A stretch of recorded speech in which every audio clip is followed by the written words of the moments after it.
नमस्कार मित्रांनो, स्वागत आहे तुमचं द हिस्ट्री हब या आपल्या आवडत्या इतिहासप्रेमी यूट्यूब चॅनलवर। आज आपण महाराष्ट्रातील एका दुर्गम पण तितक्याच रहस्यमय आणि साहसी किल्ल्याविषयी बोलणार आहोत। तो म्हणजे मदनगड किल्ला। सह्याद्रीच्या रांगांमध्ये अनेक किल्ले उभे आहेत, पण काही किल्ले असे आहेत जे त्यांच्या अप्रतिम स्थान, दुर्गमता आणि ऐतिहासिक महत्त्वामुळे नेहमीच डोंगरदऱ्यांमध्ये लपलेले राहतात। यापैकीच एक दुर्गम आणि दुर्गप्रेमींसाठी विशेष आकर्षण असलेला किल्ला म्हणजे मदनगड। हा किल्ला अलंग, मदन, कुलंग या त्रिकूट दुर्गश्रेणीतील एक भाग आहे। त्यातील अलंग आणि कुलंग हे तुलनेने मोठे असले तरी मदनगड हा त्याच्या अत्यंत उंच, खडतर आणि थरारक वाटांमुळे प्रसिद्ध आहे। मदनगड किल्ला नाशिक जिल्ह्यातील इगतपुरी तालुक्यात सह्याद्रीच्या पायथ्याशी वसलेला आहे।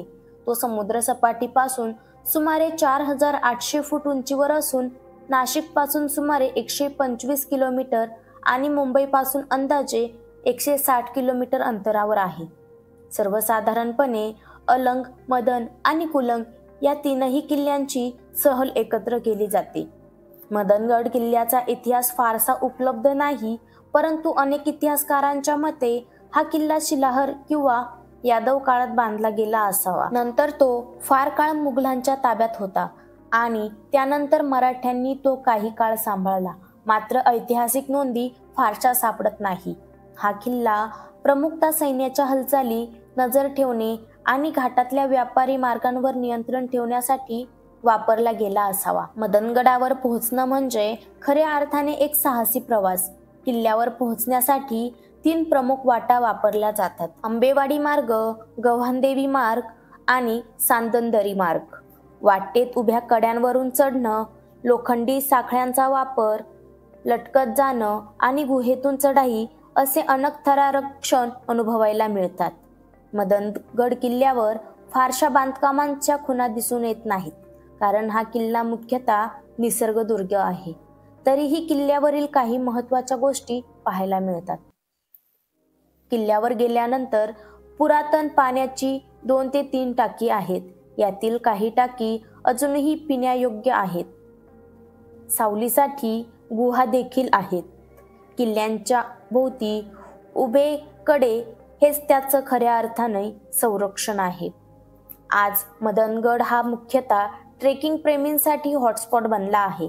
साहस आणि निसर्ग यांची जोड अनुभवायची असेल तर मदनगड सर्वोत्तम आहे, परंतु हे लक्षात घेतलं पाहिजे की हा ट्रेक अत्यंत अवघड श्रेणीत मोडतो। म्हणूनच तज्ञ मार्गदर्शकांसोबत योग्य साहित्य घेऊन आणि संपूर्ण तयारीनिशीच या किल्ल्यावर जायचं असतं।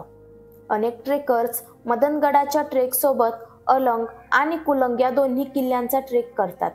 या ट्रेकला AMK ट्रेक असं म्हणतात। हा संपूर्ण ट्रेक तब्बल 3 दिवसांचा असून महाराष्ट्रातील सर्वात धोकादायक पण रोमांचकारी ट्रेक म्हणून ओळखला जातो। सूर्यास्ताच्या आणि सूर्य उगमाच्या वेळी हे दृश्य स्वर्ग समान वाटतं। त्यामुळेच फोटोग्राफर, ब्लॉगर आणि साहसी प्रवाशांसाठी हे ठिकाण एक हॉटस्पॉट ठरतं। ट्रेक हा अनुभवी ट्रेकर किंवा गाईड सोबतच करावा। दोर, हेल्मेट, हेड टॉर्च सगळ्या वस्तू अत्यावश्यक आहेत। पावसाळ्यात किंवा जास्त धुकं असताना ट्रेक टाळावा। पाण्याचा पुरेसा साठा, सुकं अन्न आणि फास्ट एड किट घेणं आवश्यक आहे। जरी मदनगडाचा इतिहास फारसा लिहिलेला नसला तरी त्याचं भौगोलिक स्थान आणि बनावट पाहता तो रणनीतिदृष्ट्या अत्यंत महत्त्वाचा किल्ला आहे। घाटातील महत्त्वाचे मार्ग, व्यापाराच्या वाटा आणि हालचालींवर नजर ठेवण्यासाठी हा किल्ला उपयोगी पडत असे। मदनगड किल्ला हा केवळ एक ट्रेक डेस्टिनेशन नाही, तर तो एक प्राचीन सैनिकी डोंगर किल्ला, दुर्गमतेचं प्रतीक आणि साहसाचं दुसरं नाव आहे। मदनगड किल्ल्यावरून दिसणारे नजारे हे मन मोहून टाकणारे असतात। आजूबाजूला अलंग, कुलंग, रतनगड, कळसुबाई, भंडारदरा दुर्ग आणि सांदनदरी असे थक्क करणारे दिखावे दिसतात।